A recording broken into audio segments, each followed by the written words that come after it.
لا حول ولا قوة الا باللہ العلی العظیم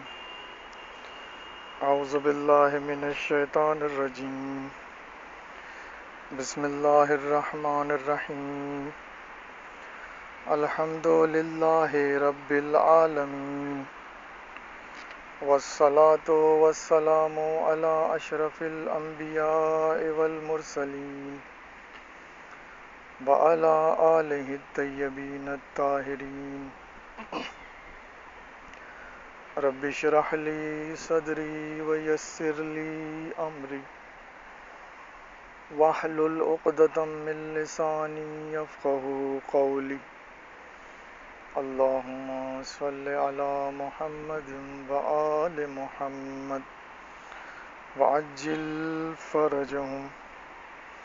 محترم سامعین، السلام علیکم۔ احادیث رسول صلی اللہ علیہ وآلہ وسلم سے حضرت علی علیہ السلام کی خلافت کے متعلق ثبوتوں اور اشاروں کے موضوع پر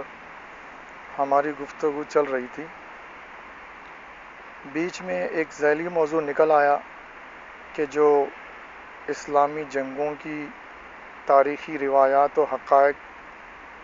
کے ذریعے حضرت علی علیہ السلام کی خلافت کے ثبوت کے عنوان سے تھا۔ چنانچہ گزشتہ تقریر میں ہم نے اس ذیلی موضوع کو مکمل کیا اور اب ہم اپنے اصل موضوع پر لوٹتے ہیں، اور یہ موضوع بھی جو احادیث رسول صلی اللہ علیہ وآلہ وسلم والا ہے، یہ تقریباً اپنے اختتام کو پہنچ چکا ہے، اور اب صرف 5 حدیثیں رہ جاتی ہیں کہ جنہیں ہمیں سامعین کی خدمت میں پیش کرنا ہے، اور اگر انشاءاللہ یہ 5 حدیثیں آج کی تقریر میں ہم پیش کر پائے تو آج ہی کی تقریر میں یہ احادیث رسول صلی اللہ علیہ وآلہ وسلم والا موضوع جو ہے وہ مکمل ہو جائے گا، اور انشاءاللہ پھر ایک نئے موضوع سے گفتگو کا آغاز کیا جائے گا۔ چنانچہ ابھی تک ہم نے تقریباً 60 حدیثیں سامعین کی خدمت میں پیش کی ہیں، لہٰذا آئیے اب حدیث نمبر 61۔ حدیث نمبر 61 یہ ہے: ابو ذر غفاری رحمۃ اللہ علیہ کہتے ہیں کہ میں نے جناب رسول خدا کو حضرت علی علیہ السلام سے کہتے ہوئے سنا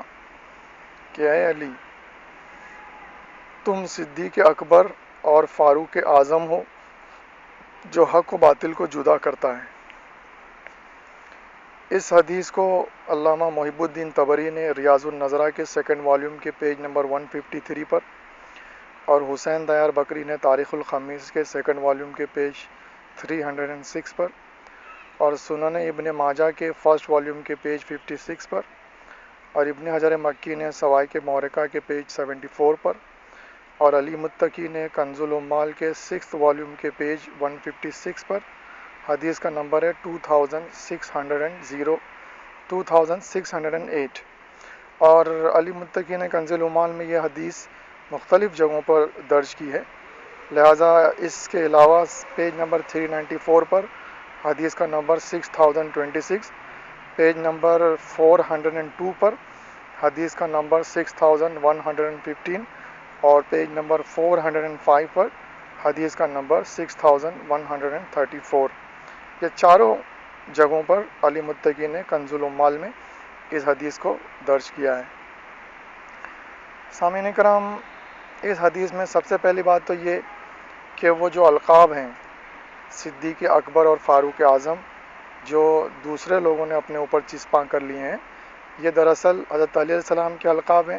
اور اس بات کا ثبوت اس حدیث سے بھی فراہم ہو رہا ہے، جسے اہل سنت والجماعت کے کثیر علماء نے اپنی اپنی کتابوں میں لکھا ہے، اور جس کا حوالہ ابھی ہم نے پیش کیا۔ لہٰذا ان القاب کے متعلق ہم پہلے ہی گفتگو کر چکے ہیں، لہٰذا انہیں دہرانا منظور نہیں ہے، لیکن یہاں پر جو فاروق اعظم کا جو لقب ہے، اور جس کی تشریح خود آن حضرت نے فرما دی ہے اسی حدیث میں کہ یعنی جو حق و باطل کو جدا کرے، یعنی حضرت علیہ السلام فاروق اعظم ہے۔ صدیق کے متعلق ہم پہلے گفتگو کر چکے ہیں تفصیل سے، فاروق کے متعلق اتنی گفتگو نہیں ہوئی ہے، اور چونکہ اس حدیث میں خود آن حضرت صلی اللہ علیہ وسلم نے تشریح بھی فرما دی ہے، لہٰذا اس لقب کے متعلق بھی تھوڑی بہت گفتگو کی جائے تو بہتر ہوگا۔ لہٰذا فاروق اعظم کا مطلب یہ ہے جو خود اس حدیث میں حضرت نے اس کی تشریح کی ہے کہ جو حق و باطل کو جدا کرے، یعنی حضرت علی علیہ السلام حق و باطل کو جدا کرنے والے ہیں۔ اب وہ حضرت علیہ السلام حق و باطل کو کس طرح جدا کرنے والے ہیں؟ تو سب سے پہلی اور بنیادی بات یہ ہے کہ حضرت صلی اللہ علیہ وآلہ وسلم نے اپنی ایک دوسری حدیث میں ارشاد فرمایا ہے کہ علی و مال حق والحق و مال علی، کہ علی جو ہیں وہ حق کے ساتھ ہیں اور حق علی کے ساتھ ہیں۔ لہٰذا اس حدیث کی بنیاد پر حضرت علی علیہ السلام کی جو ذات ہے وہ ایک معیار ہے، ایک کسوٹی ہے حق اور باطل کی۔ جو حضرت علی علیہ السلام سے متمسک ہوا، جو حضرت علی علیہ السلام سے مل گیا، جس نے حضرت علیہ السلام کی محبت اور دوستی کو اپنایا، جس نے حضرت علی علیہ السلام کو پہلا خلیفہ مانا، وہ دراصل حق پر ہے، حق کے ساتھ میں ہے اور ہدایت یافتہ ہے۔ اور جس نے حضرت علیہ السلام کو پہلا خلیفہ نہیں مانا، جس نے آپ کی محبت نہیں کی، جس نے آپ سے دوستی نہیں رکھی، جو آپ سے متمسک نہیں ہوا، جس نے آپ کو قبول نہیں کیا، دراصل وہ باطل پر ہے۔ اور اس بنیاد پر اور اس حدیث کے مطابق یہ جو فاروق اعظم ہیں اور جو حق و باطل کو جدا کرنے والا جو خود حضرت نے تشریف فرمائی ہے، تو اس کا مطلب یہ نکلتا ہے کہ حضرت علی علیہ السلام کی ذات ہی وہ معیار ہے، وہ کسوٹی ہے، وہ میزان ہے کہ جس کی بنیاد پر کوئی انسان حق پر ہے یا باطل پر ہے وہ بات ثابت ہوگی۔ جو حضرت علیہ السلام کو مانے گا وہ حق پر ہوگا، جو حضرت علیہ السلام کا انکار کرے گا وہ باطل پر ہوگا، خصوصاً وہ مقام و منصب جو خدا و رسول نے آپ کو عطا کیا ہے اس کو ماننے یا نہ ماننے کی بات ہو رہی ہے۔ ویسے تو ہم محبت کرتے ہیں، ہم خلیفہ چاروں مانتے ہیں وغیرہ وغیرہ کہنا کوئی کام نہیں آنے والا، اور یہ ماننا اور یہ محبت کوئی کام نہیں آنے والی، کیونکہ دراصل اور حقیقت جو محبت ہے اور جو ماننا ہے وہ حضرت صلی اللہ علیہ وسلم کے بعد میں آپ کو پہلا خلیفہ ماننا ہے۔ یہ تو تھی ایک بنیادی بات، اور یہی بنیادی بات جو ہے یہ ہمارے موضوع سے اس کا تعلق ہے، اور یہ اس حدیث کے ذریعے حضرت علیہ السلام کی خلافت کی طرف اشارہ اور اس کا ثبوت اس طریقے سے فراہم ہوتا ہے۔ لیکن اب ایک کچھ ایسی اور باتیں ہیں کہ جو ہم نے حدیث رسول پیش کی کہ حضرت علی کے بارے میں جو آپ نے فرمایا ہے کہ الحق و مال علی والعلی و مال حق، تو اس کے آگے بھی آپ نے ایک جملہ اور ارشاد فرمایا ہے کہ جس کی بنیاد پر گفتگو کچھ اور موڑ لے لے گی، اور کچھ ایسے معرفت کے نادر موتی انشاءاللہ سامعین کی خدمت میں پیش کیے جائیں گے کہ جو بے بہا اور انمول ہوں گے، اور یہ اپنے اپنے ظرف کی بات ہے کہ کون اس سے کتنا استفادہ کرتا ہے۔ اور ظاہر سی بات ہے جیسا کہ خود حضرت کا ارشاد ہے کہ ایمان کے بھی درجات ہوتے ہیں، لہٰذا ہر کوئی ایمان کے ایک ہی درجے پر فائز نہیں ہوتا ہے بلکہ مختلف درجات ہیں، تقریباً 10 درجات بتائے گئے ہیں۔ لہٰذا جناب سلمان کے بارے میں بتایا گیا ہے کہ وہ ایمان کے 10ویں درجے پر فائز ہیں، اور جناب ابوذر کے بارے میں بتایا گیا کہ وہ ایمان کے 9ویں درجے پر فائز ہیں۔ اور صرف ایک درجے کا فرق جو ہے اتنا فرق ہے، اتنا بڑا ہے اور اتنا اہم ہے کہ اگر ابوذر کو رحمۃ اللہ علیہ کو معلوم پڑ جائے کہ سلمان کے دل میں کیا ہے، یعنی ان کی عقیدہ، ان کی معرفت کیا ہے، تو وہ معاذ اللہ سلمان کے قاتل کے بارے میں دعا کرے، یعنی جو سلمان کو قتل کرنے والا جو قاتل ہے اس کے بارے میں بھی وہ دعا کریں کہ یا اللہ اسے معاف کر دے کیونکہ ہو سکتا ہے اس نے صحیح کام کیا ہو۔ یعنی اتنا فرق کہ دوسرے لفظوں میں سلمان کا قتل ہو جانا ان کے نزدیک کوئی غلط کام نہیں ہوگا، بلکہ وہ یعنی وہ اگر اس کو دوسرے لفظ میں کہا جائے تو ابوذر جو ہیں سلمان کو واجب القتل سمجھنے لگے، اگر دوسرے لفظوں میں اگر بیان کیا جائے اس مفہوم کو تو یعنی صرف ایک ایمان کے درجے کے فرق میں دیکھیے کتنا زیادہ فرق ہو جاتا ہے، اور کتنی لوگوں کے اندر کس قدر درجات کی کمی و بیشی سے ان کے عقائد اور ان کے نظریات میں کتنا فرق ہوتا ہے اور ان کی معرفت میں کتنا فرق ہوتا ہے، یہ اس بات سے بات ثابت ہوتی ہے۔ یہ ہم نے پس منظر اور یہ تمہید اس لیے بنائی کیونکہ اب ہم جو پیش کرنے جانے والے ہیں، پیش کرنے والے ہیں، وہ کچھ اسی قسم کی نادر باتیں ہیں کہ جو ہو سکتا ہے کہ عام فہم نہ ہو اور لوگوں کو ہضم نہ ہو، لیکن بہرحال چونکہ اب موضوع نکل آیا ہے اور اس کی افادیت کے پیش نظر اسے سامعین کی خدمت میں پیش کرنا ضروری ہے، لہٰذا ہم مختصراً چند حقائق، چند معرفت کی باتیں، چند نادر بیش بہا انمول موتی آپ کی خدمت میں پیش کر رہے ہیں، اور انشاءاللہ اس کے بعد میں ہم سلسلے بیان کو آگے بڑھائیں گے۔ تو اب یہ جو حق سے یہ جو گفتگو یہ بات سے بات جو نکل گئی ہے، تو اس کا اصل میں بنیاد یہی ہے کہ یہ جو حق کے بارے میں جو یہ حدیث آپ نے ارشاد فرمائی، تو آپ نے ایک جملہ اور ارشاد فرمایا۔ پہلے تو آپ نے فرمایا کہ علی حق کے ساتھ ہیں اور حق علی کے ساتھ ہے، اور آپ نے پھر بعد میں ارشاد فرمایا کہ اے اللہ، حق کو ادھر ہی موڑ دے کہ جدھر علی مڑیں، حق کو ادھر ہی موڑ دے جدھر علی مڑیں۔ دیکھیے یہ قابل غور جملہ ہے۔ آپ نے یہ نہیں فرمایا کہ یا اللہ علی کو ادھر موڑ جدھر حق موڑے، نہیں، آپ نے فرمایا کہ اے خدا، حق کو ادھر موڑ دے کہ جدھر علی موڑیں۔ تو اب دیکھیے، تو اس کیا بات یعنی اس سے ثابت ہو رہی ہے؟ اس سے بات یہ ثابت ہو رہی ہے کہ معیار اور کسوٹی اور میزان حق نہیں ہے، بلکہ معیار اور کسوٹی اور میزان حضرت علی علیہ السلام کی ذات ہے۔ لہٰذا اب دیکھیے اسی بنیاد پر ہم زیارت آل یاسین میں، یہ جو ہم مفاتیح الجنان میں جو موجود ہے، زیارت آل یاسین میں ہم یہ جملے پاتے ہیں: الحق ما رضیتم والباطل ما اسخطتم، کہ ہم یعنی ائمہ سے جب مخاطب ہیں، خصوصاً امام زمانہ سے مخاطب ہیں اور اپنے ائمہ سے مخاطب ہیں زیارت آل یاسین میں، تو اس کا مطلب یہ ہے کہ حق وہی ہے کہ جس سے آپ لوگ راضی ہوں، اور باطل وہی ہے کہ جس سے آپ لوگ ناراض ہوں۔ اور پھر اور آگے کیا جملہ ہے؟ والمعروف ما امرتم بہ والمنکر ما نہیتم عنہ، اور معروف یعنی نیکی اور بھلائی وہی ہے کہ جس کا آپ لوگ حکم دیں، اور برائی اور بدی وہی ہے کہ جس سے آپ لوگ منع کریں۔ تو اس سے دیکھیے یہ کیا معرفت اور یہ کیا باطنی چیزیں ہمارے سامنے آ رہی ہیں، جس پر اگر انسان غور کرے تو وہ یہ پا رہا ہے کہ دراصل یہ محمد اور آل محمد علیہ السلام کی ذوات مقدسہ ہی ہے کہ جو معیار ہے، کسوٹی ہے، میزان ہے اور بنیاد ہے تمام دین و مذہب اور تمام عقائد و اعمال کی، اور تمام دنیا و آخرت کے جتنے حقائق دین کے ذریعے ہم تک پہنچے ہیں، اس کی بنیاد اور اس کی اصل اور اس کی ابتدا اور اس کی انتہا سب محمد اور آل محمد علیہ السلام ہی ہیں۔ لہٰذا آپ دیکھیے، زیارت علیہ یاسین کے علاوہ جمعہ کے دن جو صلوات راغب اصفہانی سے نقل ہوئی ہے، اور جمعہ کے اعمال کے سب سے آخر میں جو ایک طویل دعا ہے کہ جو دراصل صلوات ہے، جس میں ہمارے 12 اماموں کے نام اور ان پر صلوات بھیجی گئی ہے، اس میں جب پہلے اس کے شروع میں اور ابتدا میں جہاں پر حضرت صلی اللہ علیہ وسلم کا تذکرہ ہے، تو وہاں پر کیا ایک جملہ ہمیں ملتا ہے: المفوض الیہ دین اللہ، جس کا مطلب یہ ہے کہ اللہ تعالیٰ نے اپنا دین جو ہے انہیں تفویض کر دیا ہے، ان کو سونپ دیا ہے۔ اس کا کیا مطلب ہے؟ اس کا مطلب ہم کو قرآن کی ایک آیت سے ملے گا کہ قرآن مجید میں خدا متعال کیا ارشاد فرمایا: ما اتاکم الرسول فخذوہ وما نہاکم عنہ فانتہوا، کہ جو رسول تمہیں دے دیں تم اسے لے لو، اور جس سے منع کریں اس سے رک جاؤ۔ تو اس کا مفہوم اور اس کا معنی یہ ہے کہ دراصل دین جو ہے یہ ہے حضرت صلی اللہ علیہ وسلم کو سونپ دیا گیا، آپ کو تفویض کیا گیا، آپ کے حوالے کر دیا گیا۔ اب آپ جو حکم دیں اسے ہی ہمیں ماننا ہے اور اسے ہی قبول کرنا ہے، اور آپ جس سے روک دیں اس سے ہمیں رک جانا ہے۔ اب دیکھیے یہ کیا مقام اور کیا منزلت ہمیں نظر آ رہی ہے محمد اور آل محمد علیہ السلام کی،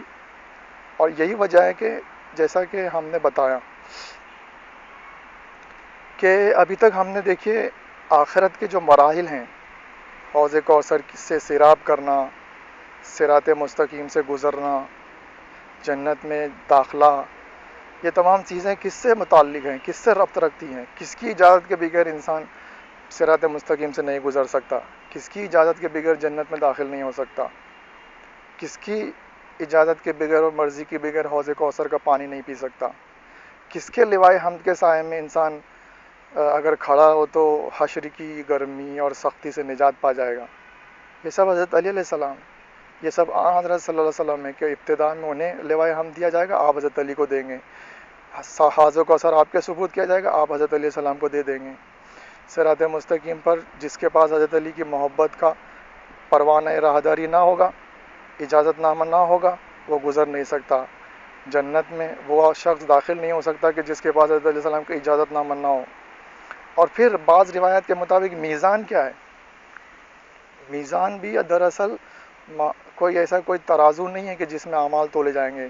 دیکھیے ہر چیز کو تولے جانے کا الگ الگ انداز ہوتا ہے۔ اب اس کی ڈیٹیل میں ہم نہیں جاتے کیونکہ پھر بہت لمبیا تبصرہ ہو جائے گا۔ تو میزان جو ہے وہ تولا جانا، کسی بھی چیز کو ویٹ کرنا اور وزن کرنا مختلف طریقوں سے کیا جاتا ہے، یہ ایک مسلمہ حقیقت ہے۔ لہٰذا آخرت میں جو میزان ہے، آخرت میں جو میزان کا جو کانسیپٹ ہے اور جو میزان کا جو تصور ہے، اس میں روایت میں یہ ملتا ہے کہ میزان دراصل محمد اور آل محمد علیہ السلام کی ذوات مقدسہ ہے، کہ جس شخص کا عمل ان کے اعمال کے مطابق ہوگا وہ دراصل کامیاب ہے، اسی کو زیادہ مارکس ملیں گے، اسی کے اعمال میں وزن ہوگا، اور جس کا عمل ان ذوات مقدسہ کے اعمال کے مطابق نہ ہوگا وہ فیل ہو جائے گا، اس کو مارکس نہیں ملیں گے، اس کے اعمال کا پلڑا بالکل ہلکا ہوگا۔ تو میزان جو ہے وہ دراصل محمد اور آل محمد علیہ السلام کی ذوات مقدسہ ہے کہ جس کی بنیاد پر پرکھا جائے گا لوگوں کے اعمال کو۔ تو ہم دیکھ رہے ہیں کہ دنیا میں بھی، دنیا کی ابتدا سے بھی، دنیا کی ابتدا میں بھی اور دنیا کے اور آخرت میں بھی، یہ تمام مراحل میں ہمیں محمد اور آل محمد علیہ السلام کے علاوہ کوئی نظر نہیں آ رہا۔ اور یہ ایک بالکل اہم حقیقت ہے کہ خداوند متعال کی ذات مقدسہ ایسی لامحدود اور غنی بالذات ہے اور کہ وہ کبھی بھی مجسم ہو کر کبھی بھی مخلوقات کی سامنے نہیں آ سکتا، اور محدود ہو کر مجسم ہو کر لوگوں کی سامنے نہیں آ سکتا، لوگوں کی نظروں سے دیکھا نہیں جا سکتا۔ لہٰذا جیسے کہ رویت باری تعالیٰ کے عنوان کے تحت، ہم توحید کے عنوان کے تحت پہلے بھی اس مسئلے پر گفتگو کر چکے ہیں، یہاں پر مختصر یہ کہ خداوند متعال کی جو ذات ہے وہ لامحدود ہے، وہ ازلی ہے، ابدی ہے، سرمدی ہے، وہ اس بات سے بہت بالا اور بزرگ ہے کہ وہ دنیا یا آخرت میں لوگوں کے سامنے آئے، مجسم و محدود ہو کر سامنے آئے اور ان سے حساب کتاب لے، اور ان کے تمام حشر کی جو کارروائیاں ہیں اور وہ تمام چیزیں جو ہے وہ خود بذات خود کر رہی ہے، اس کی ذات اس سے بہت عرفہ و اعلیٰ ہے۔ لہٰذا جس طرح ابتدائے کائنات نور محمد سے ہوئی اور نور محمد اور علیہ محمد علیہ السلام سے اس کائنات کی، اس دنیا کی ابتدا ہوئی، اسی طرح انتہا میں آخرت میں بھی یہی ذوات مقدسہ ہیں کہ جو یہ تمام حشر کی جتنی کارروائیاں ہیں، یہ صراط، یہ حوض کوثر، یہ جنت و جہنم کی تقسیم، یہ اعمال کا تولا جانا، یہ تمام چیزیں یہی سب داور محشر ہیں، یہی سب خداوند متعال کے وہ مقدس نمائندے ہیں اور مخلوقات کی وہ سب سے بزرگ اور اعلیٰ اور برتر ترین ہستیاں ہیں کہ جو خدا کے بعد میں اور خدا سے تو نیچے ہیں، خدا سے تو بہرحال مخلوقات میں ہیں، خدا کے بندے ہیں، لیکن مخلوقات میں سب سے اعلیٰ و افضل و برتر ہیں، اور خدا اور مخلوقات کے درمیان میں ایک ایسا واسطہ ہے کہ جس واسطے کے ذریعے ایون حشر اور قیامت اور آخرت کے تمام مراحل جو ہیں انہی کے ذریعے اور انہی کے واسطے سے طے کیے جائیں گے۔ لہذا قرآن مجید میں جو ایک آیت ملتی ہے وَأَلْقَيَا فِي جَهَنَّمَ كُلُّ جَبَّارٍ عَنِيدٍ، تو اس کی تفسیر و تعویل میں ہمارے یہاں ملتا ہے کہ القیا جو ہے صیغہ تثنیہ ہے، کہ جس کا عام لوگوں نے ترجمہ یہ کیا ہے کہ خداوند متعال دو فرشتوں کو حکم دے گا کہ تم لوگ جہنم میں تمام جو کافر ہیں اور جتنے سرکش لوگ ہیں ان کو ڈال دو۔ لیکن ہمارے یہ روایات کے مطابق یہ خطاب ہوگا دراصل حضرت صلی اللہ علیہ وسلم اور حضرت علی علیہ السلام سے کہ اے محمد اور اے علی، آپ دونوں جس کو چاہو جنت میں بھیجو، جس کو چاہو جہنم میں بھیجو۔ اور جیسا کہ حضرت علیہ السلام کے بارے میں تو باقاعدہ حدیث ہے یہ کہ آپ جنت و جہنم کی تقسیم کرنے والے ہیں۔ تو دیکھیے ہم دیکھ رہے ہیں یہ، لہٰذا یہ تقریباً ہم کو جتنی باتیں پیش کرنی تھیں اس میں سے بہت ساری چیزیں آلریڈی کور ہو گئی ہیں، لہٰذا اب اس کا خلاصہ اور اس کی سمری یہ ہے کہ ایون آخرت میں بھی اور ایون قیامت میں بھی اور آخرت کی تمام جو مراحل ہیں وہ دراصل خدا کا جو تمام حساب و کتاب اور یہ تمام چیزیں جو قیامت کے جو مراحل ہیں، یہ سب کچھ جو ہے وہ دراصل خداوند متعال کی طرف سے اور خداوند متعال کے حکم سے اور اس کی مرضی اور اجازت سے محمد اور آل محمد علیہ السلام کی ذات بابرکات ہی ہیں کہ جو ان تمام اعمال کو انجام دینے والی ہیں، اور ہم مخلوقات کا واسطہ اور رابطہ ابتدا سے انتہا تک اور ہمیشہ صرف محمد اور آل محمد علیہ السلام ہی کے ساتھ ہے اور تھا اور رہے گا، اور ہمیں انہی سے محبت اور مودت کرنے کا حکم دیا گیا ہے اور انہی کے دامن کو تھامنے کا حکم دیا گیا ہے، کیونکہ اس دنیا ہی میں نہیں بلکہ ایون آخرت میں بھی ساری کارروائیاں، سارے مراحل انہی کے ذریعے طے ہونے والے ہیں۔ تو سامعین، یہ جیسا کہ اس لیے ہم نے اس کا پس منظر اور پہلے ہی پیش کر دیا تھا اور ایک بنیاد اور ایک تمہید بنا دی تھی، اب جس کا جتنا ظرف ہے وہ اسے قبول کرے اور اس بات کو مد نظر رکھے کہ ہر کسی کا ایمان اور ہر کسی کی معرفت ایک درجے کی نہیں ہوتی، لہٰذا اس بنیاد پر ان تمام حقائق اور مطالب پر ٹھنڈے دل سے غور کریں۔ بہرحال اب آئیے حدیث نمبر 62۔ حدیث نمبر 62 کے الفاظ یہ ہیں۔ ابن عباس کہتے ہیں کہ جب یہ آیت انما انت منذر ولکل قوم ہاد نازل ہوئی تو آن حضرت صلی اللہ علیہ وسلم نے تفسیر فرمائی کہ منذر سے مراد میں ہوں اور ہادی سے مراد حضرت علی علیہ السلام ہیں، اور اے علی میرے بعد تم سے ہدایت لینے والے ہدایت پائیں گے۔ یہ ہے عبارت اور یہ ہے حدیث کے الفاظ، جسے شبلنجی نے نور الابصار کے پیج 70 پر، علی متقی نے کنز العمال کے 6 والیوم کے پیج 157 پر، حدیث کا نمبر ہے 2631 2635، اور تاریخ ابن کثیر کے 7 والیوم کے پیج 357 اور 358 پر، اور امام حاکم نے مستدرک علی الصحیحین کے 3 والیوم کے پیج 129 اور 130 پر، اور علامہ سیوطی نے در منصور کے 4 والیوم کے پیج 45 پر اس حدیث کو درج کیا ہے۔ سامعین کرام، اب دیکھیے جیسا کہ ہم نے اس آیت کا ذکر پہلے بھی کیا ہے اور اس کی جو تفسیر، یہ جو اب یعنی حوالے ہم نے دیے ہیں، تو اس کا ذکر ہم پہلے بھی کر چکے ہیں، لیکن یہ بات ثابت اور حوالوں کے ساتھ اب پیش کی جا رہی ہے کہ یہ جو قرآن مجید کی آیت ہے کہ بے شک اے میرے حبیب آپ تو صرف منذر یعنی ڈرانے والے ہو اور ہر قوم کے لیے ایک ہادی بھی ہے، یعنی آپ تو ڈرانے والے ہو، اور آپ کے دور نبوت اور رسالت کے بعد اور آپ کی مدت حیات کے بعد یہ امت مسلمہ قیامت تک رہنے والی ہے، اور آپ کے بعد میں قیامت کے درمیان میں مختلف زمانوں کی مختلف قوموں کے لیے ہم نے ایک ہادی بھی مقرر کیا ہوا ہے۔ یہ اس آیت کا مفہوم ہے اور تشریح ہے، اور اس کی تفسیر کے مطابق اس حدیث میں حضرت نے صاف طور سے فرمایا ہے کہ منذر یعنی ڈرانے والا تو میں ہوں، اور ہادی سے مراد علی علیہ السلام ہیں، یعنی جو سلسلہ خلافت اور امامت خداوند متعال نے حضرت کے بعد اور قیامت تک رہنے والی امت مسلمہ کے لیے مقرر کیا ہے، اس سلسلہ خلافت و امامت کی پہلی کڑی حضرت علی علیہ السلام ہے۔ اور اے علی میرے بعد، دیکھیے یہ میرے بعد سے آپ کی خلافت بلا فصل ثابت ہو رہی ہے کہ میرے بعد تم سے ہدایت لینے والے ہدایت پائیں گے، یعنی میرے بعد جو تمہیں مانے گا، جو تمہیں پہلا خلیفہ تسلیم کرے گا، دراصل وہی ہدایت یافتہ ہوگا اور باقی لوگ گمراہ ہوں گے۔ اب دیکھیے یہ تو اس حدیث کے ظواہر اور ظاہری الفاظ سے جو مطالب ثابت ہو سکتے تھے وہ ہیں، لیکن وَلِكُلِّ قَوْمٍ ہاتھ سے ایک اہم مسئلہ بھی یہاں پر حل کرتے ہوئے آگے بڑھا جائے تو بہتر ہے، اور وہ یہ ہے کہ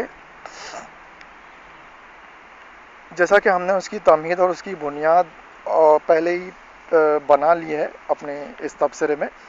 کہ حضرت صلی اللہ علیہ وسلم کی رحلت کے بعد اور قیامت تک کے درمیانی جو عرصہ ہے اس میں خداوند متعال نے ایک خلافت اور امامت کے سلسلے کو مقرر کیا ہے، اور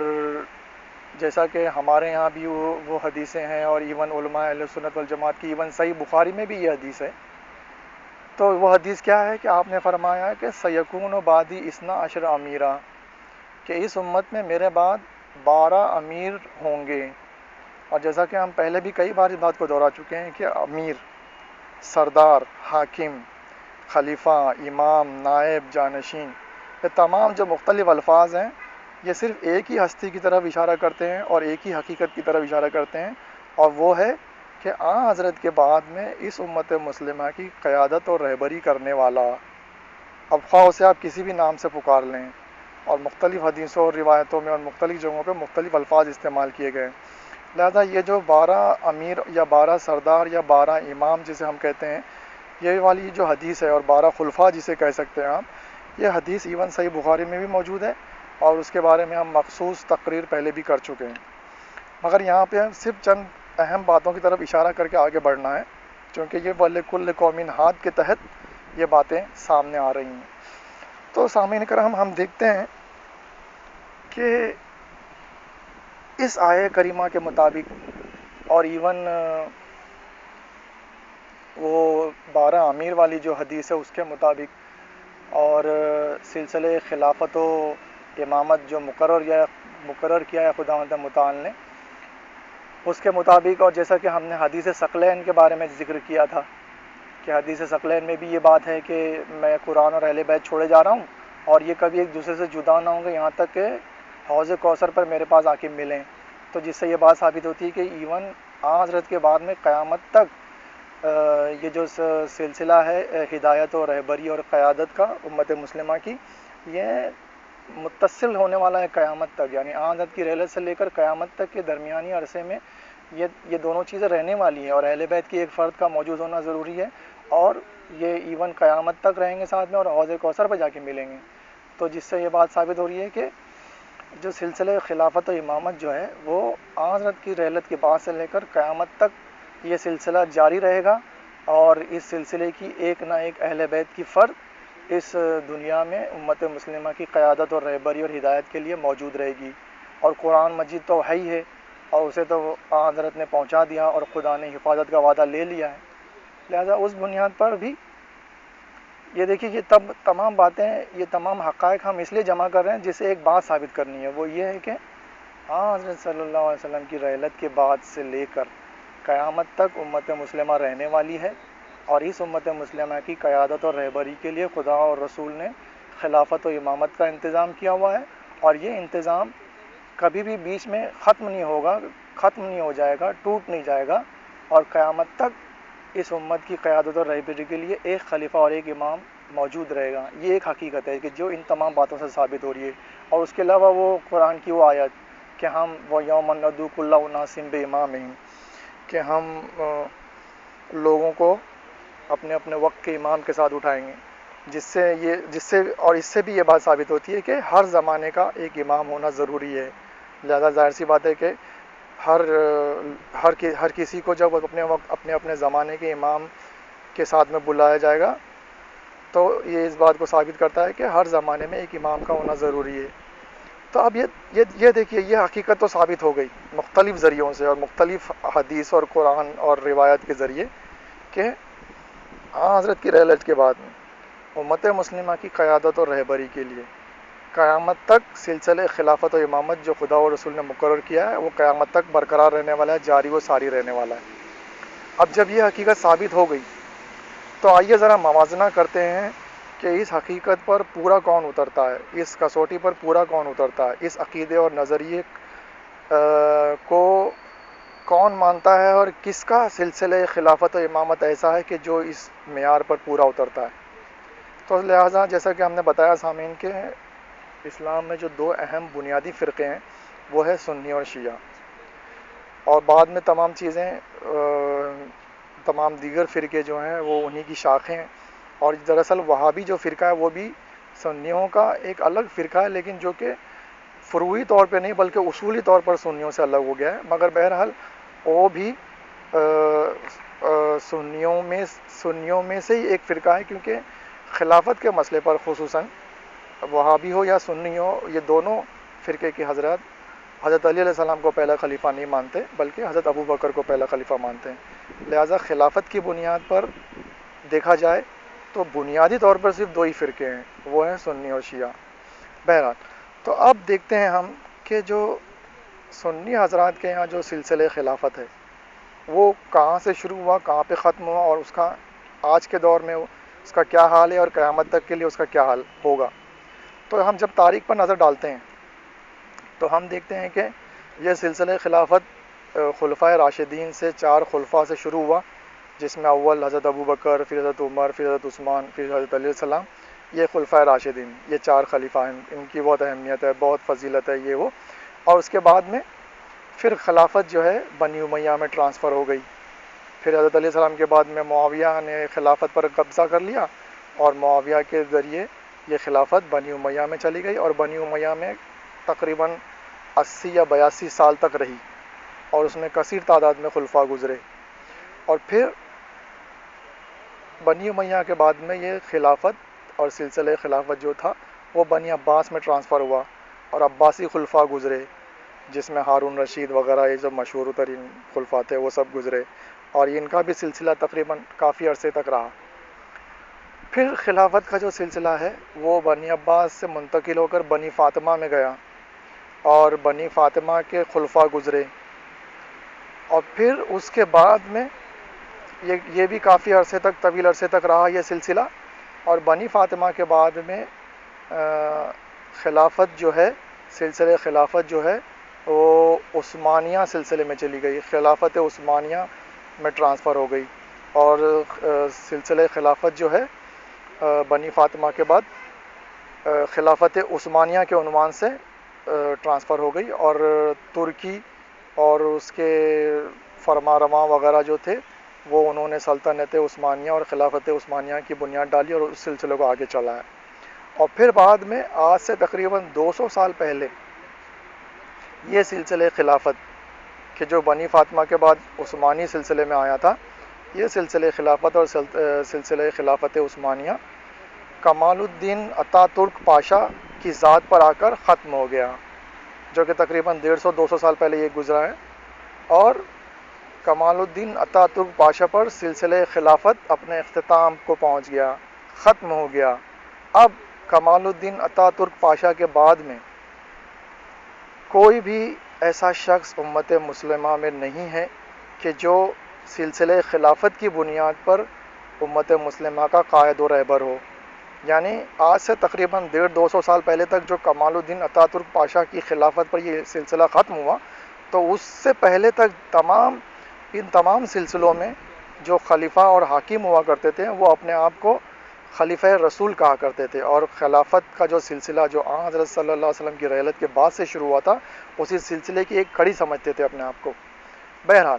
اب یہاں پر ایک سب سے اہم بات تو یہ ہے کہ یہ جو سلسلہ ہے، اس سلسلے میں خلفاء کی تعداد 12 سے بہت کہیں زیادہ ہے، جبکہ آن حضرت کا کیا ارشاد ہے باقاعدہ صحیح بخاری میں کیا موجود ہے کہ میرے بعد جو سلسلہ خلافت یا امامت ہے اس میں صرف 12 امیر ہوں گے اس امت کے، یا 12 امام یا 12 خلیفہ آپ کہہ سکتے ہیں. تو ایک تو بنیادی طور پر یہ جو سلسلہ خلافت ہے اس تعداد کے حساب سے بہت زیادہ ہے 12 سے، ایک بات. دوسری بات یہ کہ حضرت کے اور یہ تمام جو دلائل اور تمام باتیں جو ہم نے پیش کی تھیں ان کی بنیاد پر اس سلسلہ خلافت کو تو قیامت تک جاری و ساری رہنا تھا، مگر یہ 150-200 سال پہلے کمال الدین اتا ترک پاشا پر آ کر کیوں ختم ہو گیا؟ اور اس کے بعد اس امت مسلمہ کی قیادت اور رہبری کے لیے خلیفہ کا جانشین اور نائب اور خداوند متعال کا نمائندہ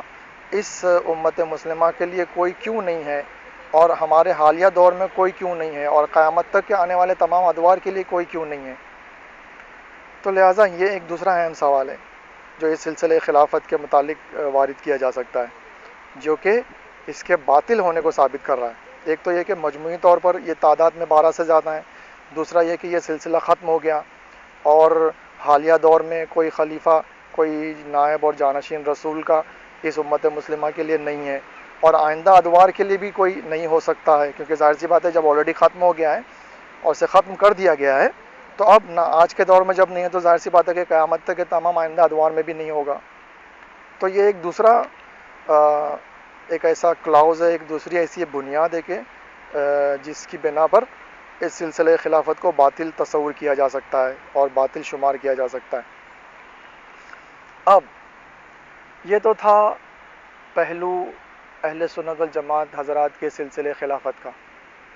مگر اس کے برعکس ہمارے ہاں جو سلسلہ خلافت و امامت ہے ہم شیعوں کے ہاں، وہ سب سے پہلی بات تو بنیادی طور پر یہ جو تعداد حضرت صلی اللہ علیہ وسلم نے بتائی ہے اور جس کا وجود اور جس کا ثبوت صحیح بخاری میں بھی ہے کہ 12، تو ہمارے یہاں بالکل اماموں کی تعداد اور خلفاء کی تعداد اور حضرت کے نائبین و جانشین کی تعداد 12 ہی ہے. اور ہمارے یہاں جو ہم جس سلسلے خلافت و امامت کو مانتے ہیں اس میں خلفاء اور ائمہ کی تعداد 12 ہے. لہٰذا ہم اثنا عشری کے نام سے مشہور بھی ہیں کہ 12 اماموں کو ماننے والے. تو یہ تو پہلی بنیاد اور پہلا ثبوت. دوسری بات، ہمارے یہاں سلسلہ خلافت و امامت منقطع نہیں ہو گیا، اور ہمارے جو 12ویں امام ہیں وہ آج بھی زندہ ہیں، اور جب تک وہ ظہور فرمائیں گے اور جب تک قیامت نہیں آ جاتی تب تک آپ کی امامت کا دور متصل ہے قیامت تک کے لیے. اب وہ الگ بات ہے کہ بعد میں کچھ اور ڈیٹیلز ہیں، کچھ اور باتیں ہیں کہ جو ہم جس کا ذکر بھی کریں گے، لیکن پہلے تو یہ کہ یہ بات کیسے، اس کو بھی ذرا ثابت کر دیں اور واضح کر دیں کہ یہ کیسے ہوا. تو اب اس میں بہت ساری ایسی باتیں نکلیں گی کہ جنہیں ہم ثابت فی الحال نہیں کر سکتے، لیکن ہم صرف اشارہ کر کے اور ذکر کر کے آگے بڑھ جائیں گے. اور ہم نے آلریڈی گزشتہ تقاریر میں اپنی مخصوص تقریروں میں ان عنوانوں کے تحت گفتگو کی ہے اور اسے ثابت کیا ہے، اور انشاءاللہ آئندہ بھی کریں گے. بہرحال لیکن تو یہ اس طرح ہوا کہ حضرت کے بعد میں پہلا خلیفہ اور امام ہم نے حضرت علی علیہ السلام کو مانا، پھر دوسرا امام حسن، تیسرے امام حسین، اور پھر امام حسین کی ذریت اور نسل میں دیگر 8 ائمہ گزرے جن کی مجموعی تعداد 11 ہوگی، اور ہمارے 11ویں امام جو تھے وہ امام حسن عسکری علیہ السلام تھے. اور یہ سلسلہ حضرت کی رحلت کے بعد سے لے کر 259 ہجری تک چلا. 259 ہجری میں ہمارے 11ویں امام حسن عسکری علیہ السلام کی شہادت ہوئی، اور 259 ہجری سے ہمارے 12ویں امام کی امامت کا دور شروع ہوا. اب 259 ہجری میں آپ کی جو ہمارے 12ویں امام مہدی اجل اللہ تعالیٰ فرج الشریف جو ہیں ان کی ولادت 255 ہجری میں ہوئی تھی، اور آپ کے والد بزرگوار کی رحلت کے بعد میں 4 سال کی عمر میں ہی آپ کا دور امامت شروع ہو گیا، جو کہ بالکل جناب یحییٰ اور جناب عیسیٰ علیہ السلام کی سے مماثلت رکھتا ہے. اور اس بات پر کوئی اعتراض نہیں کر سکتا کہ اتنے بچپن میں کیسے. تو باقاعدہ انبیاء میں اس کی مثالیں موجود ہیں کہ حضرت عیسیٰ علیہ السلام کی کہ گود میں آپ ابھی بچے ہی تھے تو آپ نے کہا انی عبداللہ عطانی الکتاب و جعلنی نبیہ. تو بہرحال پھر 259 ہجری سے لے کر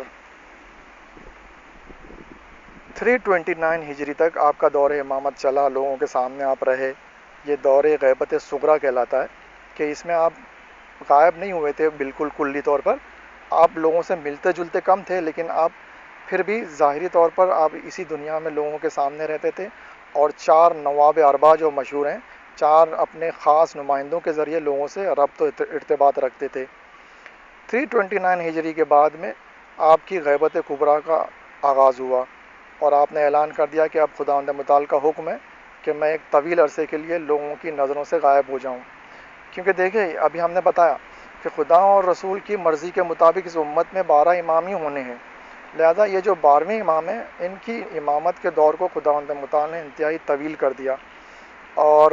آپ کی عمر کو طویل کر دیا، اور آپ کی حفاظت کی خاطر اور لوگوں کو مہلت دینے کی خاطر اور لوگوں کی آزمائش کی خاطر، تاکہ ہر کوئی اپنے اپنے حساب سے زندگی گزار لے، اپنے نظریات کے مطابق زندگی گزار لے، اپنے خیالات اور اپنے ادیان اور اپنے مذاہب اور اپنے نظریات کو لوگوں میں مشہور کرے اور ان کے مطابق زندگی گزار لے. اور پھر جب سب کچھ ختم ہو جائے گا تو پھر خداوند متعال اسی امام کے ذریعے دین حقہ کو اور دین اسلام کو دنیا پر ظاہر کرے گا اور نافذ کرے گا. تو اب یہاں پر 329 ہجری سے لے کر آج تک امام مہدی اجل اللہ تعالیٰ فرج الشریف جو کہ حضرت کے 12ویں خلیفہ اور جانشین اور نائب ہیں، اور ہمارے 12ویں امام ہیں اور تمام امت مسلمہ کے 12ویں خلیفہ ہیں، وہ 329 ہجری سے لے کر آج تک غیبت میں ہیں اور زندہ ہیں. اب یہ دیکھیے آپ کی طول عمر اور آپ کی غیبت، یہ 2 اہم مسئلے ہیں جن کے بارے میں ہم پہلے بھی گفتگو کر چکے ہیں اور اسے ثابت کر چکے ہیں، اور باقاعدہ عالم اسلام میں بڑی بڑی ضخیم کتابیں لکھی گئی ہیں اس موضوع پر. تو یہ ایک الگ موضوع ہے، مگر ہم نے جیسے کہ بتایا کہ ہر چیز ہم ایک مختصر سے تقریر میں ثابت نہیں کر سکتے، اور نہ ہمیں ثابت کرنا ہے، بس اشارہ کر کے اور حقائق کا ذکر کر کے آگے بڑھ جانا ہے۔ تو آج تک آپ زندہ ہیں اور ابھی آپ کی عمر تقریباً 1150 سال بھی نہیں ہوئی، اور وہ الگ بات ہے کہ جیسا کہ ہم نے ثابت کیا ہے پہلے بھی کہ حضرت نوح علیہ السلام کی 1400 سالہ طولانی عمر کو باقاعدہ علماء اہل سنت والجماعت نے اپنی تفسیری عبارتوں میں قبول کیا ہے۔ تو بہرحال آپ کی طولانی عمر کے بارے میں کسی کو شک و شبے کی کوئی گنجائش نہیں ہے، کیونکہ ابھی آپ کی طولانی عمر جو ہے صرف 1150 سال بھی نہیں ہوئی ہے، اور ابھی 1400 سال میں کافی عرصہ رہتا ہے، ایک بات۔ اور غیبت تو پھر وہ ایک الگ ٹاپک ہے، اس کو ہم نے پہلے بھی ثابت کیا ہے، اور انشاءاللہ فیوچر میں بھی اس پہ بات ہوگی۔ تو مگر حقیقت اور فیکٹ یہ ہے کہ آپ غائب ہیں، لوگوں کی نظروں سے پوشیدہ ہیں۔ اب غائب کا مطلب یہ نہیں ہے جیسا کہ عام طور پر لوگ مذاق اڑانے کے انداز میں کہتے ہیں کہ کیا معلوم کون سے غار میں جا کے چھپ گئے ہیں۔ نہیں، غائب کا مطلب یہ ہے کہ آپ ہیں اسی دنیا میں، اور اسی دنیا میں آپ زندگی بسر کر رہے ہیں، لیکن آپ کی حقیقت اور آپ کی شخصیت جو ہے وہ لوگوں کی نظروں سے پنہاں ہے، غائب ہیں۔ یعنی آپ امام مہدی ہیں اور 12ویں امام ہیں، اس حیثیت سے آپ کو کوئی نہیں پہچانتا اور کوئی نہیں جانتا، لیکن آپ دنیا میں رہ رہے ہیں اور مخصوص موقعوں پر اپنے مخصوص چاہنے والوں سے ملاقات بھی کرتے ہیں۔ بہرحال اب یہ جو یہاں تک تو ہم پہنچ گئے، اب یہ ایسا ہے کہ آئندہ فیوچر میں، ان نیئر فیوچر، آپ کا ظہور ہونے والا ہے، اور جب وہ خداوند متعال کا حکم ہوگا، آپ مستقبل میں اور آئندہ ادوار میں جب کبھی خداوند متعال کا حکم ہوگا، ان نیئر فیوچر آپ ظہور فرمائیں گے۔ ظہور فرمائیں گے یعنی آپ کہیں سے پیدا ہو کے نہیں آئیں گے، یا آپ کہیں سے نہیں آئیں گے کہیں اور باہر سے، بلکہ اسی دنیا میں جو آپ رہ رہے تھے، تو آپ کی شخصیت اور آپ کی ذات کو جو چھپایا گیا تھا، آپ کی شناخت اور آپ کی معرفت کو جو چھپایا گیا تھا، وہ لوگوں پر عیاں کر دی جائیں گی، اور خانہ کعبہ سے ٹیک لگا کر آپ آواز دیں گے انا بقیت اللہ، کہ میں ہوں وہ بقیت اللہ، اور اس کے بعد میں پھر وہ ظہور کے سارے واقعات، اور پھر آپ قیام فرمائیں گے اور ساری دنیا پر حکومت اسلامیہ کو قائم کریں گے۔ پھر اس کے بعد میں جیسا کہ ہم نے بتایا کہ آپ کی امامت جو ہے وہ دراصل قیامت تک کے لیے متصل ہے، لیکن اس میں ایک اور حقیقت بیچ میں ہے، وہ یہ ہے کہ آپ کی امامت پھر آپ پوری دنیا پر اسلام کو نافذ کریں گے، حکومت اسلامیہ کو قائم کریں گے، اور پھر ایک طویل مدت گزارنے کے بعد میں آپ کی بھی شہادت ہو جائے گی، اور آپ کی شہادت کے بعد میں یہ سلسلہ خلافت اور یہ سلسلہ امامت کہ جو حضرت علی علیہ السلام سے شروع ہوا تھا، اور اس میں جو 12 ائمہ گزرے تھے، تو ان 12 ائمہ میں سے سوائے امام مہدی اجل اللہ تعالیٰ فرجہ شریف کے کسی اور کو اس دنیا میں حکومت اسلامیہ کو قائم کرنے کا موقع نہ ملا، لہذا اس بنیاد پر خداوند متعال امام مہدی اجل اللہ تعالیٰ فرجہ شریف کی دور امامت کے بعد میں اور آپ کی شہادت کے بعد میں رجت کا معاملہ پیش آئے گا۔ رجت کا معاملہ، اور رجت کے بارے میں ہم پہلے بھی گفتگو کر چکے ہیں، اسے ثابت کر چکے ہیں شیعہ در قرآن کے موضوع کے تحت، کہ رجت کا مطلب یہ ہے کہ دوبارہ لوٹنا، لہذا اس بنیاد پر ہمارے دیگر جو ائمہ ہیں، جو بقیہ جو 11 ائمہ ہیں کہ جنہیں اس دنیا میں حکومت اسلامیہ کو قائم اور نافذ کرنے کا موقع نہ ملا، وہ یکے بار دیگرے اس دنیا میں امام مہدی اجل اللہ تعالیٰ فجر شریف کی طرح حکومت کریں گے، خداوند متعال انہیں دوبارہ زندہ کرے گا، اور وہ اس دنیا پر ایک طویل عرصے تک یکے بعد دیگرے تمام ائمہ پھر سے حکومت کریں گے۔ اور پھر اس رجت کے دور کے بعد میں، اور جب تمام ائمہ اپنی اپنی زندگی گزار کر اور اس رجت کے دور کو گزار کر اور اس حکومت اسلامیہ کو قائم کر کے جب یہ بقیہ تمام ائمہ کا دور ختم ہو جائے گا، تب اس کے بعد میں قیامت آئے گی۔ لہٰذا اس بنیاد پر یہ جو سلسلہ خلافت اور امامت ہے جو ہمارے یہاں ہے، اس میں خلفاء اور ائمہ کی تعداد 12 ہی ہے، اور ہمارے 12ویں امام کی جو امامت ہے اور ان کا جو دور ہے وہ قیامت سے متصل ہے، لیکن ان کے دور اور قیامت کے درمیان میں جو دیگر 11 ائمہ ہیں ان کو رجت ان کی ہوگی، وہ دوبارہ زندہ کیے جائیں گے، دوبارہ لوٹائے جائیں گے، اور وہ اس دنیا پر حکومت اسلامیہ کو قائم کریں گے۔ اور اس طرح یہ سلسلہ خلافت و امامت حضرت صلی اللہ علیہ وسلم کی رحلت کے بعد سے لے کر قیامت تک متصل ہوگا، اور اسی بنیاد پر ہمیں اس بات کا حق ہے کہ ہم کہیں کہ ہمارا سلسلہ خلافت و امامت جو ہے وہ دراصل حق پر ہے، اور اس کے دو اہم ثبوت اور اس کی دو اہم بنیادیں، ایک تو ان کا تعداد میں 12 ہونا کہ جس کا وجود اور جس کا ثبوت صحیح بخاری کی حدیث سے ثابت ہوا ہے، اور دوسرا ان کا قیامت تک متصل ہونا، کہ جسے ہم نے ابھی سامنے ان کے سامنے واضح کیا اور اسے اچھے طریقے سے آپ کے سامنے پیش کیا۔ تو لہٰذا سامعین، چونکہ تبصرہ بہت زیادہ طویل نہ ہو جائے اور جو حقیقت ہمیں بیان کرنی تھی وہ ہم نے بیان کر دی، خواہ اس میں بہت ساری ایسی چیزیں ہیں کہ جن کے بارے میں سوالات اٹھیں گے لوگوں کے ذہن میں، لیکن بہت سی چیزیں تو ایسی ہیں کہ جو ہم ماضی میں جسے ثابت کر چکے ہیں، اور انشاءاللہ فیوچر میں اگر کچھ رہ گیا ہے تو وہ مستقبل میں بھی انشاءاللہ ثابت کریں گے۔ اب سامعین کرام، جیسا کہ ہم نے بتایا کہ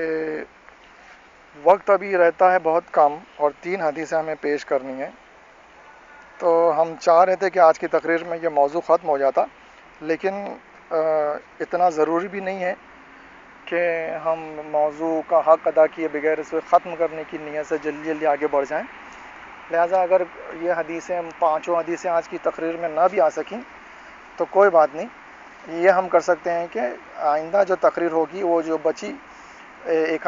دو حدیث جو بچی ہوئی ہوگی اسے پیش کرنے کے بعد میں نیا موضوع جو ہے ہم تقریر کے دوران میں ہی شروع کر دیں گے۔ حالانکہ ہم چاہ تو یہ رہے تھے کہ یہ 5 حدیثیں آج کی تقریر میں ختم ہو جاتی تو آئندہ تقریر سے نیا موضوع شروع ہوتا، لیکن کوئی پرابلم نہیں ہے الحمدللہ، کیونکہ کچھ باتیں ایسی ہیں کہ جن کا ذکر کرنا ضروری ہے اور جنہیں حذف نہیں کیا جا سکتا اور جنہیں چھوڑا نہیں جا سکتا۔ بہرحال تو ابھی ہمارے پاس تقریباً 10-14 منٹ رہتے ہیں، 10 منٹ اور رہتے ہیں، تو ان 10 منٹ میں جتنی اور باتیں پیش کر سکتے ہیں وہ کر کے پھر بقیہ اگر کچھ رہ جاتا ہے تو وہ کل کی تقریر میں کمپلیٹ کر کے پھر نئے موضوع کا آغاز کیا جائے گا انشاءاللہ۔ تو یہ تو تھی حدیث نمبر 62، حدیث نمبر 62۔ اب آئیے حدیث نمبر 63،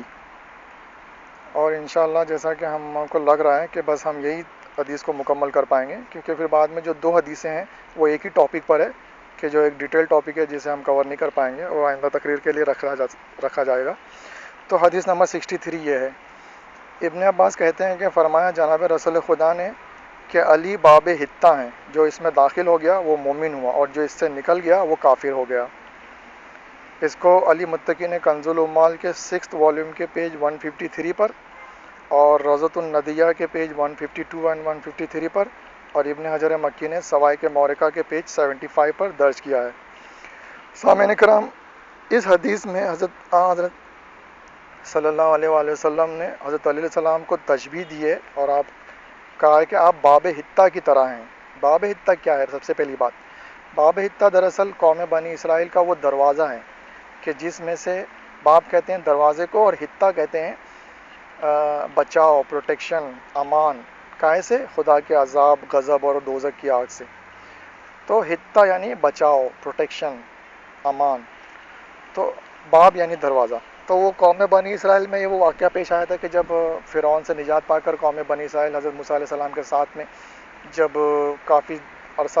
سفر طے کرنے کے بعد ایک ایسے مقام پر پہنچے، ایک شہر کے نزدیک پہنچے کہ جس کا دروازہ تھا باہری، اور خدا نے حکم دیا تھا کہ اے موسیٰ اپنی قوم سے کہو کہ اس دروازے میں سجدہ کر کے داخل ہوں اور حتہ حتہ کہتے ہوئے داخل ہوں۔ یعنی 2 حکم دیے گئے تھے، ایک تو یہ کہ سجدہ کریں اور اس دروازے سے داخل ہوتے وقت کہیں حتہ حتہ، یعنی یا خدایا ہمیں امان دے، ہمیں بچا، ہمیں دوزخ کی آگ سے اور تیرے غضب اور تیری ناراضگی سے ہمیں بچا، ہمیں امان دے، جس کا مفہوم یہ تھا، اور خدا کو سجدہ کر کے اس دروازے میں سے داخل ہونے کا حکم دیا گیا تھا۔ مگر قوم بنی اسرائیل کی شرارت جن کی گھٹی میں رچی بسی ہوئی تھی، انہوں نے کیا کیا کہ سجدہ تو نہیں کیا بلکہ سورینوں کے بل گھسٹتے ہوئے اس دروازے سے داخل ہوئے، اور حتہ حتہ کہنے کے بجائے انہوں نے جو ایک لفظ کہا کہ جس کا مطلب تھا اناج، اناج، یا جو کہ گندم کی بالی میں جو دانے ہوتے ہیں اس کی طرف ان کا اشارہ تھا۔ تو بہرحال انہوں نے یہ دونوں حکموں کی نافرمانی کی۔ اس بنیاد پر خداوند متعال نے، جیسا کہ قدیم زمانے میں ہوا کرتا تھا کہ جو دروازے ہوا کرتے تھے شہر کے، وہ ذرا باہری، شہر سے ذرا باہر اور تھوڑی مسافت پر رکھے جاتے تھے، اور شہر کے دروازے میں داخل ہونے کے بعد میں بھی مرکز شہر میں اور سینٹر آف دا سٹی میں پہنچنے کے لیے تھوڑا راستہ طے کرنا پڑتا تھا۔ تو یہ قوم بنی اسرائیل جب اس ناحکمی اور نافرمانی کے ساتھ میں جب داخل ہوئی تو خداوند متعال نے ان پر یہ عذاب کیا کہ 40 سال تک وہ اس مختصر سے فاصلے کو طے نہ کر سکے اور مرکز شہر میں نہ پہنچ سکے اور سینٹر آف دا سٹی میں نہ پہنچ سکے، اور 40 سال تک وہ روز جہاں سے سفر شروع کرتے تھے وہیں پہ دوبارہ لوٹ کر آ جاتے تھے۔ تو بہرحال یہاں پہ حضرت علیہ السلام کو آپ سے تشبیہ دی گئی ہے، تو اس کا مطلب یہ ہے کہ، اور آپ نے خود کہا کہ جو اس میں داخل ہو گیا وہ مومن ہوا، یعنی جس نے حضرت علیہ السلام کو مانا، حضرت صلی اللہ علیہ وسلم کی رحلت کے بعد میں پہلا خلیفہ، وہ دراصل مومن ہے، اور جس نے آپ کا انکار کیا اور جو اس سے نکل گیا وہ دراصل کافر ہے۔ تو اب دیکھیے اس حدیث میں صریح طور پر مومن اور کافر کے لفظ استعمال کیے گئے ہیں، اور اس سے پہلے والی حدیثوں میں ہم دیکھ چکے ہیں کہ حضرت علیہ السلام کی محبت اور دوستی کو ایمان اور آپ سے بغض و عداوت اور نفرت کو نفاق کہا گیا ہے۔ تو ماضی کی ان حدیثوں کی بنیاد پر حضرت علیہ السلام کو نہ ماننے والا منافق ہے، اور اس حدیث کی بنیاد پر حضرت علیہ السلام کو پہلا خلیفہ نہ ماننے والا کافر ہے، اور لہٰذا اسی بنیاد پر ہم نے جیسا کہ پچھلی وہ تقریروں میں سے کسی ایک تقریر میں یہ بات ثابت کی تھی کہ جنت کا مستحق اور جنتی افراد صرف وہی ہیں کہ جو حضرت صلی اللہ علیہ وسلم کو رحلت کے بعد میں حضرت علیہ السلام کو پہلا خلیفہ مانتے ہیں، اور مومنین کی کیٹیگری میں وہی ہیں اور وہی جنتی ہیں اور وہی نجات پانے والے ہیں، اور بقیہ دیگر افراد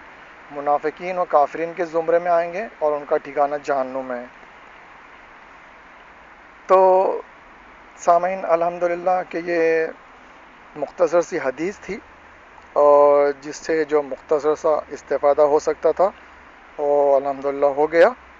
اور اب مزید کسی تبصرے اور تشریح و توضیح کی گنجائش بھی نہیں ہے، اور وقت بھی تقریباً اپنے اختتام پر پہنچ چکا ہے، لہٰذا آئیے آج کے اس بیان کو یہیں پر ختم کیا جائے، اور انشاءاللہ آئندہ تقریر میں جو 2 حدیثیں رہ جاتی ہیں ان کا ذکر کر کے انشاءاللہ ہم اس موضوع کو مکمل کریں گے، اور اس کے بعد میں جو ہمارا نیا موضوع شروع ہوگا وہ ہوگا قرآن مجید سے حضرت علی علیہ السلام کی خلافت کے ثبوت اور اشارے، جس موضوع کے تحت ہم انشاءاللہ ہمارے پاس تقریباً 27 کے قریب آیتیں ہیں قرآن مجید کی، کہ جن آیتوں کا ترجمہ، ان کا حوالہ اور ان کے بارے میں تفسیری عبارتیں کہ جو علماء اہل سنت والجماعت نے اپنی اپنی معتبر اور مستند کتابوں میں لکھی ہیں، ان تفسیری عبارتوں کو حوالوں کے ساتھ پیش کیا جائے گا، اور ان آیات اور ان تفسیری عبارات سے حضرت علی علیہ السلام کی خلافت کس طرح ثابت ہوتی ہے اور کس طرح آپ کی خلافت کے متعلق اشارے ملتے ہیں، اس موضوع پر انشاءاللہ تفصیل سے گفتگو کی جائے گی۔ اور احادیث رسول کی طرح یہ موضوع اتنا طویل نہیں ہے، کیونکہ اس میں صرف 27 کے قریب آیتیں ہمارے پاس ہیں کہ جنہیں ہمیں سامعین کی خدمت میں پیش کرنا ہے، لہٰذا انشاءاللہ آئندہ تقریر میں اگر یہ 2 حدیثیں پیش کرنے کے بعد میں اور اس پر تبصرہ کرنے کے بعد میں انشاءاللہ وقت رہا تو اس نئے موضوع کو آئندہ تقریر سے شروع کیا جائے گا۔ وما علینا الا البلاغ المبین، والحمد للہ رب العالمین، والسلام علیکم ورحمۃ اللہ وبرکاتہ۔